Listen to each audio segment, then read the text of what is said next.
Sapporo Satoland is a massive, agriculture-themed amusement park located in the Higashi Ward of Sapporo, Hokkaido. Spanning over 74 hectares, this family-friendly facility is designed to blend leisure with agricultural education, allowing visitors to experience Hokkaido's famous rural and farming traditions. Admission and parking are completely free. Key seasonal activities in summer season, late April, early November, scenic park rides. Ride around the massive flower fields and lavender gardens via a mini steam locomotive bus or a traditional horse-drawn carriage.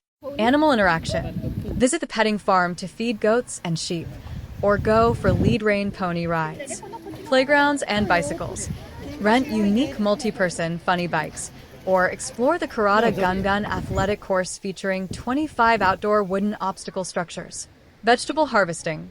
Pick your own seasonal Hokkaido produce like potatoes, onions, corn, and asparagus straight from the ground. Food workshops. Head inside the milk village to make fresh butter, ice cream, or sausages from scratch.